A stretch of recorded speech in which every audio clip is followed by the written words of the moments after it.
I thought you were going to say that it's not a prediction, it's a prophecy.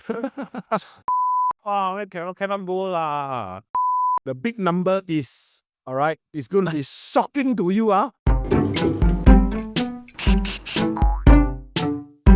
Welcome back to the Property Wealth Talk.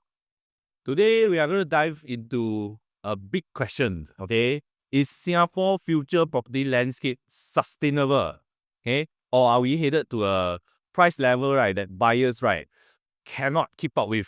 We are placing today's discussion on the long-term planning insights, especially the land use and housing strategy outlined in DBS's 2040 Singapore Outlook, released in October this year. And also, we're going to look back. What's fun is actually we're going to look back at DBS's 2030 Outlook, released in May 2018. Okay, so there's a lot of big claims in the reports, and there's a lot of layers to it also. Yeah. Okay, we're going to unpack them layer by layer. All right, so first layer, all right, we're going to talk about land constraints and density, all right?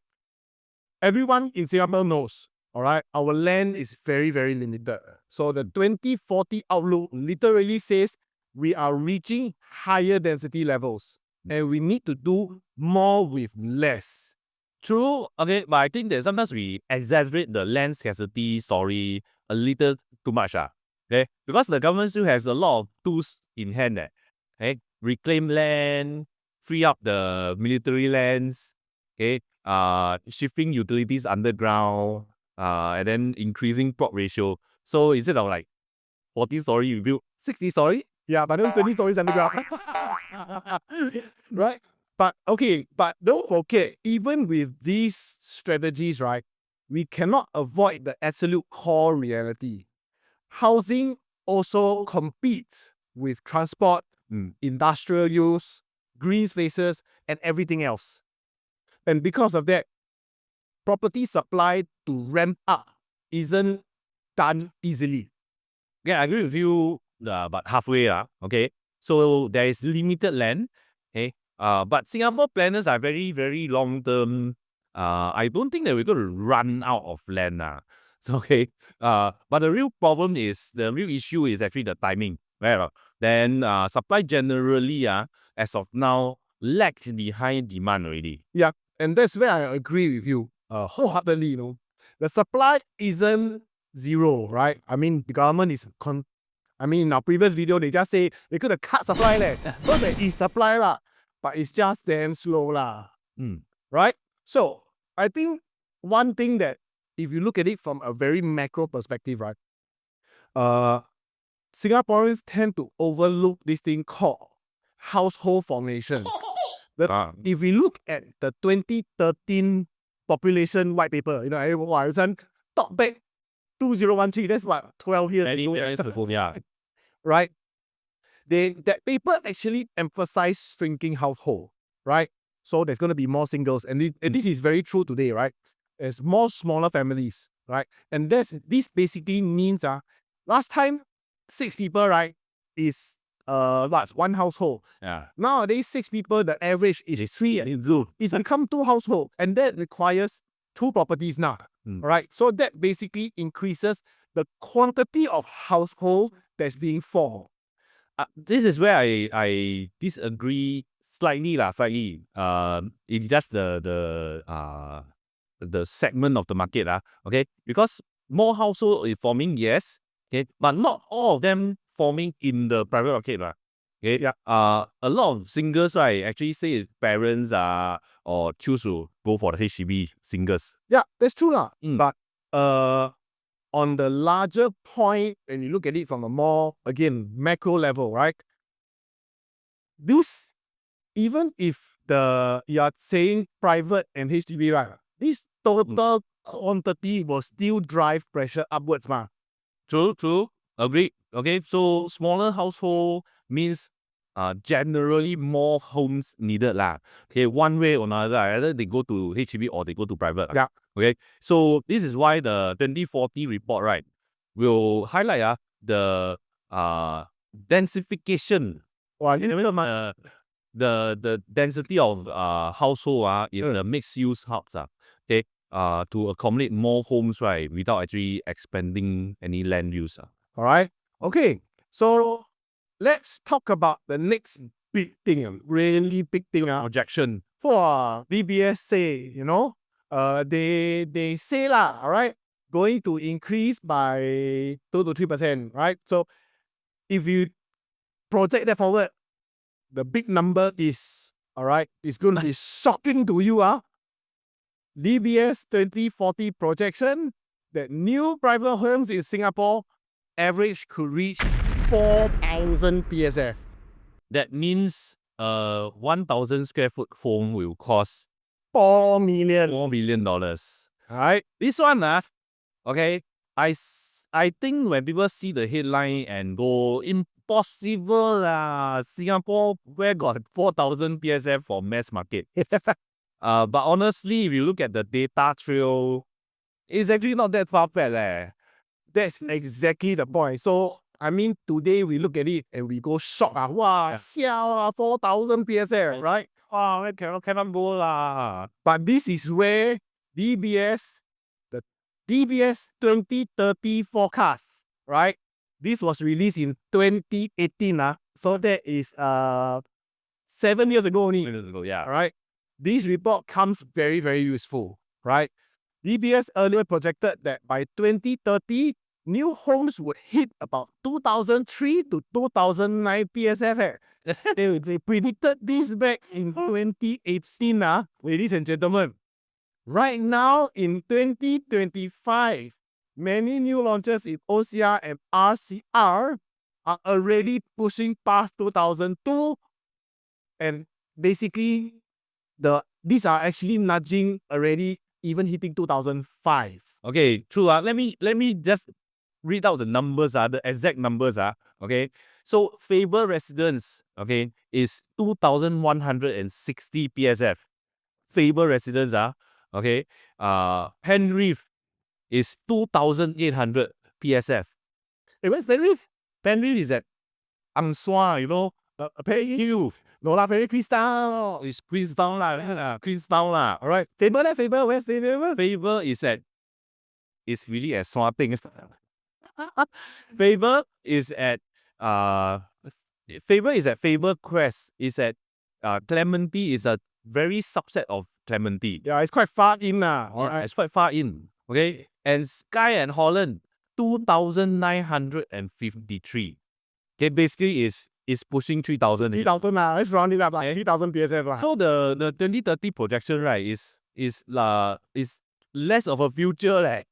It's happening now already. It's more like in progress. Okay? And we are right on track. It's actually, maybe I feel that it's a bit faster than what was expected. Yeah lah, they in 2018 they predicted 2,000 nudged may hit 2009 PSF. 2030 2009 PSF. Ladies and gentlemen, today 2025, 5 years ahead of time, Sky and Holland hit 3,000 PSF, Queenstown 2,800 PSF. All right. So basically, we are living this forecast already, which means the 2030 numbers is going to be the next benchmark already. All right. It's not a fantasy. In 2018, let's put it in perspective again. 2018 PSF average in that report actually states, Alan, you know how much the PSF at that time? 2018? 2018 should be 2,000 less than. No, the average, Yeah. 1,000, 7,000, No, 1,005, 1,007. 2005 only. 1,005 to 1,007 for the because we do a lot of RVR project, Yeah. so it's like 1,005 to 1,007 only. Yeah, today is 3,000. Okay, so I agree with that. Okay, when DBS say by 2030, the PSF will go to 2009, right? Okay, we are already almost there, and we got 5 years to go, Okay, that will be like a lot of credibility and long-term modeling, right? And this report is also the new one is also from DBS. Yes, so why we're using these two reports is again, is benching on DBS's projection from 2018 and 2025. 2018, they predict 2030. So 2025, they're predicting 2040. So I mean, there is some real credible stuff lah they're talking about. They know what they're talking about lah. All right. So their modeling actually very simple. All right. If the market hits around 2008 in 3000 PSF by 2030, which we are almost there, all right, then a steady CAGR. Wow, what's CAGR? CAGR is compounded annual growth rate. All right, of 2 to 3% is going to get us 4,000 PSF by 2040, ladies and gentlemen. But this is where I have to push back a bit. I have to disagree a bit. Okay, 2% to 2.5%, 3%. 3% annual growth over 10 years is actually modest. Okay, assuming there's no major global recession, no structural shift, no policy clampdown that could actually slow the appreciation. Because what I think is we have enjoyed quite a few years of good growth. Yeah. There's always like high tide and low tide. Yeah. So it will balance out. Yeah. So I mean, even if the growth slows down, right? What's important, I think what is keeping our real estate market very robust, very strong, is basically our fundamentals, right? The fundamentals has not changed ever since our country has been incorporated, right? The housing formation is rising. People Land to give birth. Yeah, and the thing is the household size getting smaller. This quantity is going to go up, right? Land scarcity is not improving. Right? We it's limited land. You have to do underground.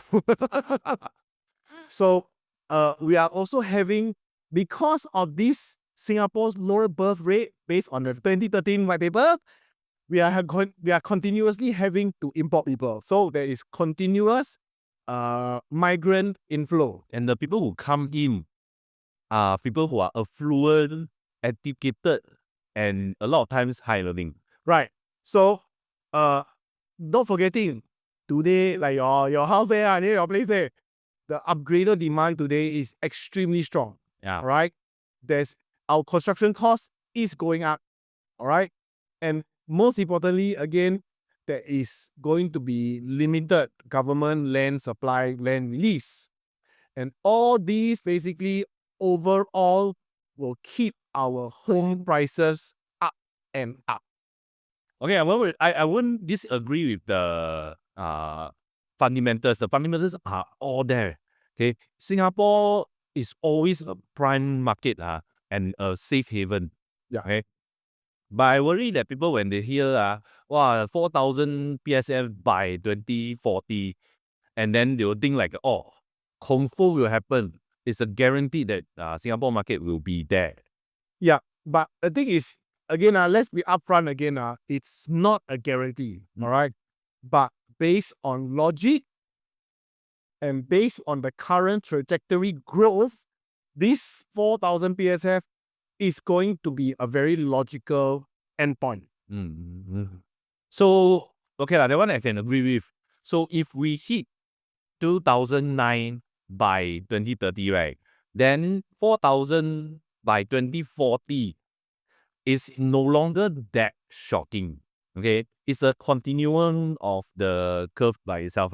So as long as nothing major happen, no global recession or whatever, as is possibility to hit that. Yeah lah. So this is the point that I believe we at the Property Wealth Pod here want all our viewers to understand. All right, the DBS 2030 prediction isn't a prediction, right? It is actually a midway checkpoint, and basically where the market tells us where we are today is actually we are already very, very close. I thought you were going to say that it's not a prediction, it's a prophecy.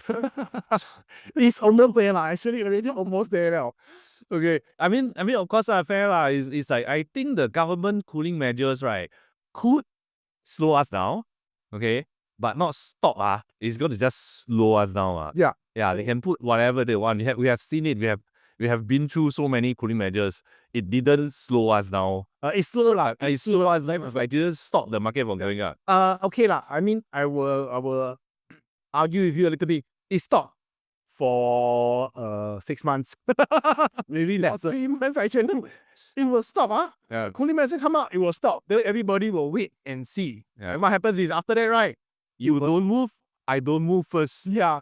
But But the somebody thing, move, everybody move together. Right? So this is where the policy controls the speed but not direction. Yeah, that one I fully agree. Okay, policy controls speed, not direction. Okay, directionally, Singapore has always been trending up.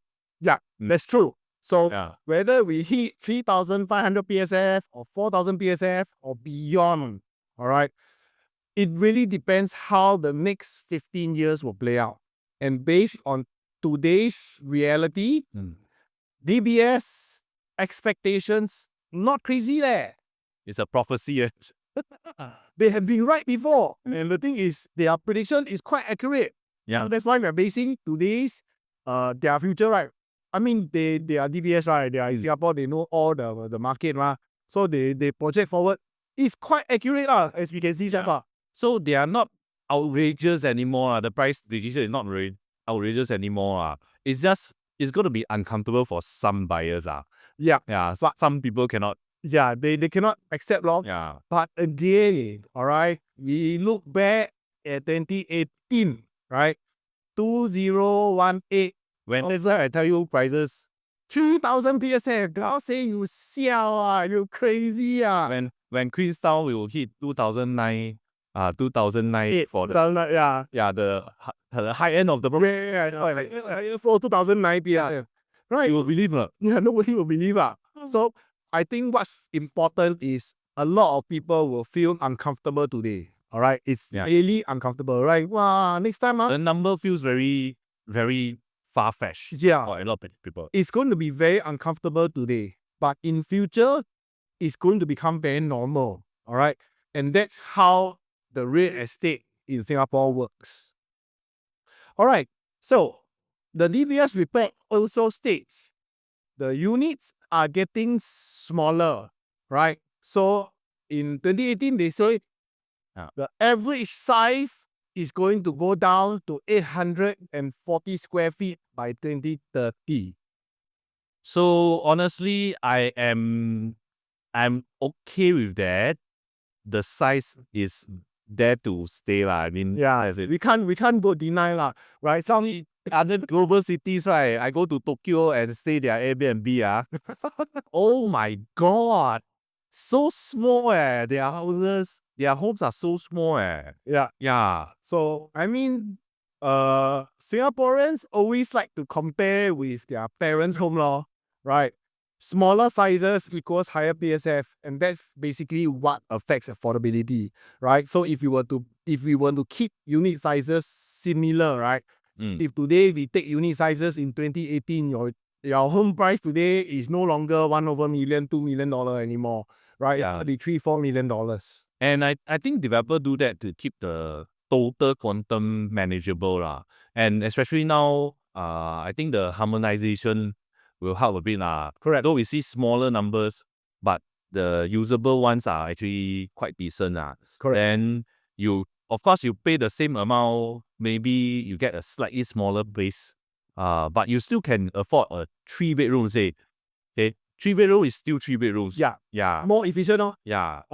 So, but I find sometimes if space shrinks too much, the buyers will feel a bit squeezed, right? So, I mean, sometimes, I came from a household last time. Our house was my home was a little bit bigger. Nowadays, what I buy also a bit smaller. Yeah. So, sometimes if it gets too far, the buyers will just push back on. They tell you, I don't buy it. I don't buy it. I agree. If you tell me go and stay like permanently stay in a house in like Tokyo or Hong Kong, right? I don't think I can. It's a bit too small for me. Yeah, And then I believe there's a threshold. If the house swing too much, right, people will start to revolt against the market. Correct. So I mean, the shrinkage has been very progressive. It progressed to a point where it became quite compact, and then the government introduced this thing called harmonization. So the harmonization, the size number stayed the same, but the space became a little bit bigger. Why? Because they removed the bay window, removed the aircon latch, RC latch, Yeah. all the ancillary spaces. And the government also put in some measures, right, to keep the average size up. Yeah. Yeah. So there's a measure in place, the average size of a OCR places, Yeah, right, OCR, CCR. has to be 85 square meter minimum. Yeah. Yeah. Okay, so let's talk about foreigners. Right? Wow, this one, foreigners. Even with ABSD, Singapore still attracts global capital. So ABSD is actually quite a serious deterrent. It's not like 5% more, 10% more. It's 60% for foreigners and 60%. You buy $1 million property, you pay 600K just for tax, nation building. But that's ABSD, additional money. Additional. It's not on top. It's still on top. Yeah. Stamp duty. That will chill the market a lot. Yes. So today's transactions, we are seeing very, very few foreigners. All right. But you see, now we are in great times. But if we are in good times and things start to ease up, right? You mean removing the ABSD? They won't remove lah. I believe the tweak. They like to do small tweak. And then again, you see the small tweak become major, grow up bigger, then the market drive again. Cycle. All right. This DBS report states that foreign demand is the wild card. Let's look at it. When ABSD was very low, our neighboring countries all like to buy into Singapore as a safe haven. It safeguards them from their own currency. And then they park quite a bit of money here in terms for safe haven. All right. Okay. And that could boost these transactions by up to 10%. Yes, but they are not the main drivers, Yeah. Because I believe the numbers shows that the main drivers for our price is still the local upgraders. Yeah. Local upgraders still takes out like big bulk. It's like overwhelming majority of it. It's just like the few percent, single digit percent is foreigners only. Yeah. Yeah. You're right. You see, Alan, but this is where the difference is. The foreigners shape not the mesh prices. They shape the ceiling. They shape where the top of the top. Because when they come in, when we were looking, last time when it was amazing times, when foreigners could buy, they were buying the pinnacle of price. Yeah, they were buying all the penthouses. They were buying the massive units. They were buying the most luxurious. And the recent news, the guy who bought the $5 million, One Marina Garden, Yeah. he paid $3 million, coming $3 million for ABSD. Right? So that's exactly the point. These guys are shaping the ceiling. They don't shape your normal one. Okay, that I will consider. Yeah. Okay. Next, long-term planning and land release. So in our previous video, we discussed government going to cut land Yep. on time. The 2040 report talks about the future land capacity, right? Paya Lebar Air Base relocation, the Greater Southern Waterfront, new towns like Tengah and Blair, and also the possibility of underground spaces. This is where I say the supply will come. Okay, because a lot of people think that Singapore land planning sometimes is reactive, but it's not. It's actually like 20, 30 years ahead. Remember the last time we said that the Greater Southern Waterfront, it's actually quite some time ago already. Yeah. So, the problem is not about the supply. The problem is the release schedule.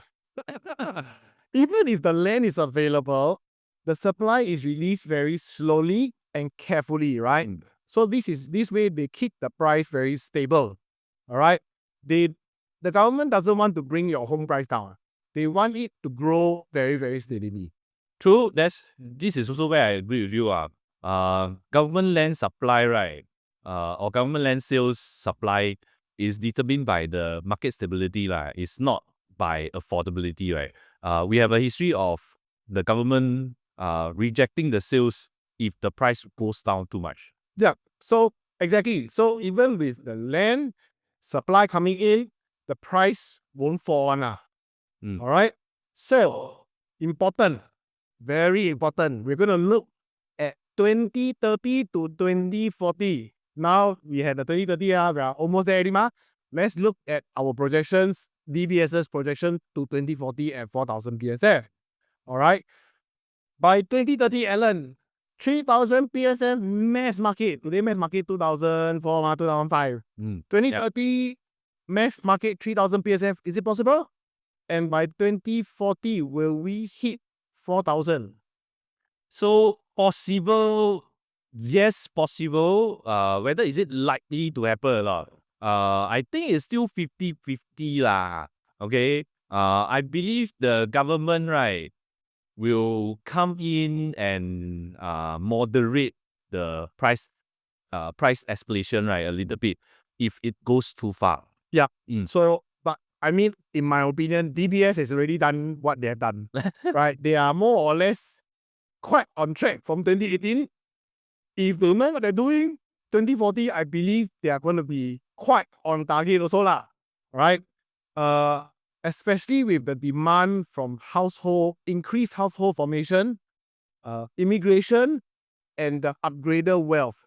All right. So I mean, some things that they don't talk about is also the income, right? The upgraders, how the upgraders are upgrading is their properties are increasing in price, their income is going up, they're going to borrow more, they are perpetually buying bigger and more. All the rich people come in. Yeah, and then this is going to push us past that 2030 mark as well as the 2040. So, but I feel that the developers might innovate then they'll go for location trade-offs, maybe new kinds of layouts, efficient design. New layout, double underground. Yeah, we could see that happen. Yeah, of course the design had to be more efficient next time. Yeah. Then that will potentially keep the quantum down. The PSF, really, we can't say. Yeah. So, I mean, even with innovation, PSF almost never goes backwards. That one, I got no argument for that. Yeah. Okay, so in summary, all right, Singapore's land is limited. Number one, supply is going to slow down. Number two. Number three, household formation is rising, and that sets the foundation and stage for a sustained price growth. But Singapore's planning capabilities, cooling measures, long-term land pipeline actually prevent prices from like running amok. So I think in this video, we agree that prices will go up. Let's be upfront. It's really going to go up. It's not going to come down. All right. Sometimes we just may not come to a similar conclusion of how much increase only. Yeah. I believe the government will control. I believe the government will control. And this is where our discussion becomes a bit more fun. And everybody learns together. Yeah. Right? Even in a professional point of view, we have differing agreement also. Yeah. So I think that's all we have for you today. If you find that this video has helped you, all right, or you think no lah, 2030 will hit 5,000. 2030 price sure come down. All right. We will experience a recorrection in the price. Yeah. Drop us a comment in the DM below. Yeah. All right. Comment down below. Don't forget to like, share, and subscribe. If you have differing points of view, if you have friends want to come into the discussion, please share this video with them. All right. It's important. Stay informed, stay strategic, and always invest with any clarity. We'll see you in the next video. See you.